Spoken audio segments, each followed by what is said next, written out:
নমস্কার, নমস্কার, নমস্কার। অভিনেতার রান্নাঘরে আমি সন্মিত্র আরও একবার আপনাদের স্বাগত জানাই।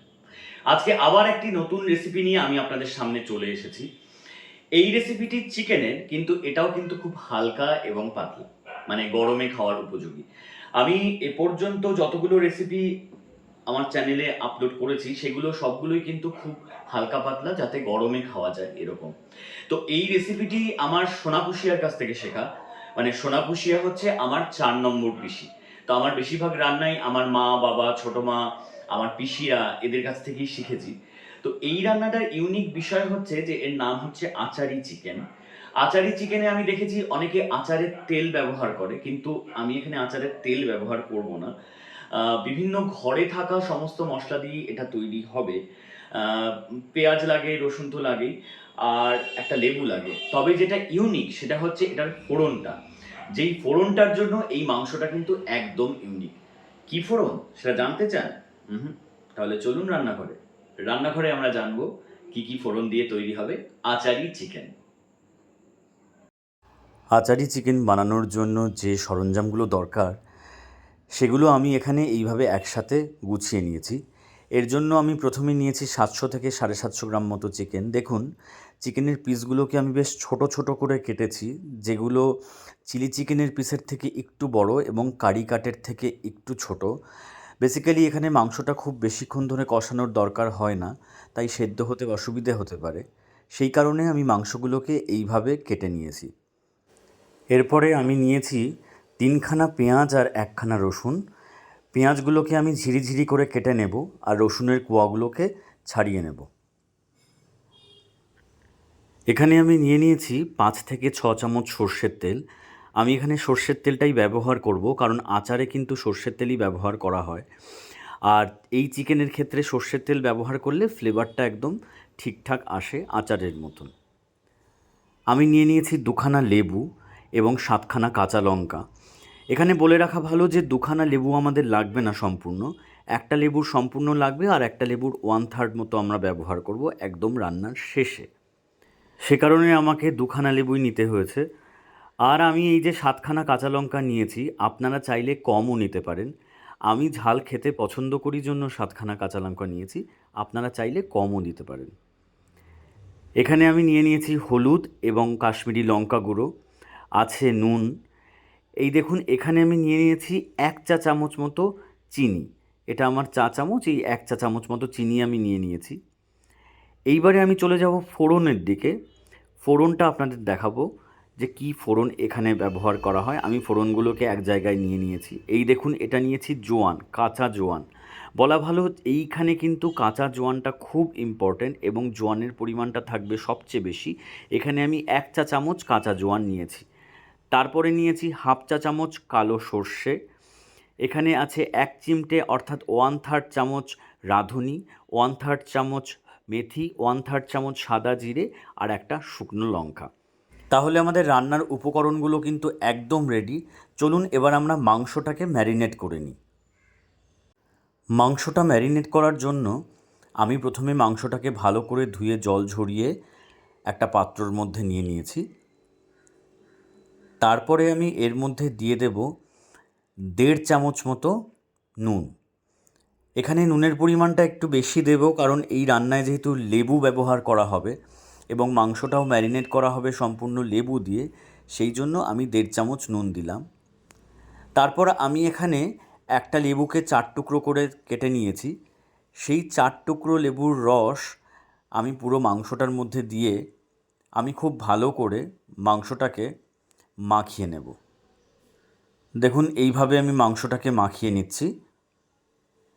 মাখিয়ে নেওয়ার পর এখানে আমি 1 ঘন্টা মতো মাংসটাকে রেখে দেব। আপনারা চাইলে আরও বেশি সময় রাখতে পারেন। দেখুন, আমি এখানে পেঁয়াজগুলোকে এইভাবে ঝিরিঝিরি করে কেটে নিয়েছি। এইভাবে এই রান্নায় পেঁয়াজ একটু বেশি লাগে, কারণ যেহেতু এই রান্নায় আর সবিশেষ মশলা থাকে না, সেই কারণে আমরা এই রান্নায় পেঁয়াজ একটু বেশি ব্যবহার করে থাকি। আর এখানে আমি রসুনটার কোয়াগুলোকে ছাড়িয়ে নিয়েছি এইভাবে। এইবারে আমি একটা কড়াই গরম করে নিয়ে তার মধ্যে পুরো সর্ষের তেলটা ঢেলে দেব এবং তেলটাকে খুব ভালো করে গরম করে নেব।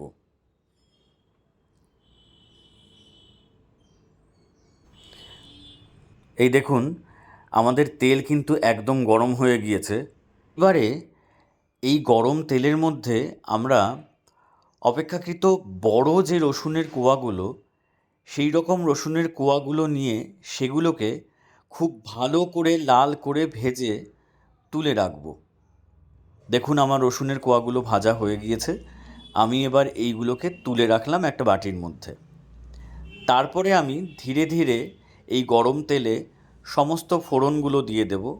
এই দিলাম শুকনো লঙ্কা, এই দিয়ে দিলাম জোয়ান, তারপরে সর্ষে, সাদা জিরে, মেথি আর রাঁধুনি। ফোড়নটা দিয়ে দেওয়ার পর আমি এর মধ্যে সবার প্রথমে দিয়ে দেব বাকি রসুনগুলো। আমাদের কাছে যে ছোট রসুনের কোয়াগুলো ছিল, এই দেখুন, আমি সেগুলোকে ফোড়নের মধ্যে দিয়ে দিলাম। দিয়ে দেওয়ার পর খানিকক্ষণ খুন্তি দিয়ে এটাকে নাড়াচাড়া করিয়ে নিয়ে তারপরে আমি এর মধ্যে ঝিরিঝিরি করে কেটে রাখা পেঁয়াজগুলো দিয়ে দেব। এই দেখুন, আমি পেঁয়াজগুলো দিয়ে দিচ্ছি। পেঁয়াজগুলো সম্পূর্ণ দিয়ে দেওয়ার পর এর মধ্যে আমি দিয়ে দেব হাফ চা চামচ মতো নুন। এখানে আমাদের মাথায় রাখতে হবে, আমাদের মাংস ম্যারিনেট করার সময় কিন্তু নুন দেওয়া আছে, তাই নুনের পরিমাণটা আমাদের খেয়াল রাখতে হবে। নুন দেওয়ার পর পেঁয়াজটাকে খুব ভালো করে নাড়াচাড়া করে 5 মিনিটের জন্য কড়াইটাকে আমি ঢাকনা দিয়ে ঢেকে দেব।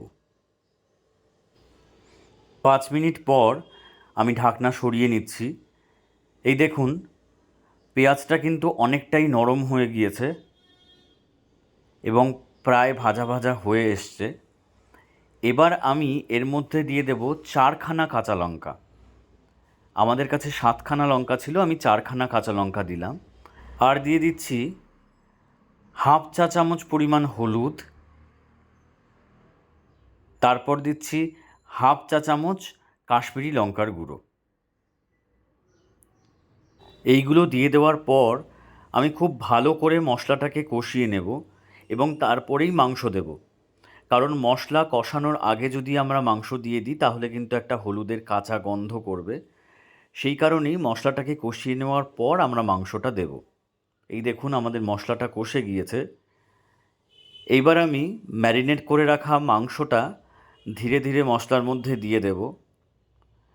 সমস্ত মাংসটা দিয়ে দেওয়ার পর আমি খুব ভালো করে মাংসটাকে 10 মিনিট ধরে কষিয়ে নেব।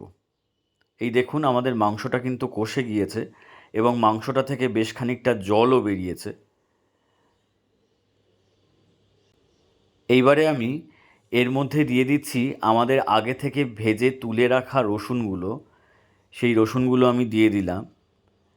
আসলে রসুনগুলো ভেজে তুলে রাখার কারণ হলো, আমরা যখন গরম তেলের মধ্যে এরকম রসুনের কোয়াগুলোকে লাল করে ভেজে তুলে রাখছি, তাতে তেলটার মধ্যে ভাজা রসুনের খুব সুন্দর একটা ফ্লেভার হয়, যেটা এই আচারি চিকেনে খুব ভালো লাগে। আপনারা দেখবেন অনেক আচারেও কিন্তু এরকম ভাজা রসুন ব্যবহার করা হয়। এরপরে আমি আরও হাফ চা চামচ মতো নুন এই মাংসের মধ্যে দিয়ে দিলাম।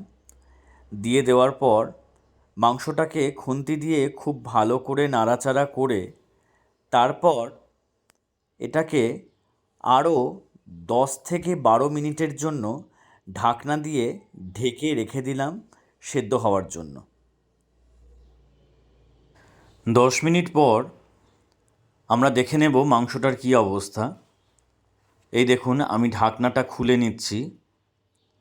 দেখুন, মাংসটা মনে হচ্ছে অনেকটাই সেদ্ধ হয়ে গিয়েছে।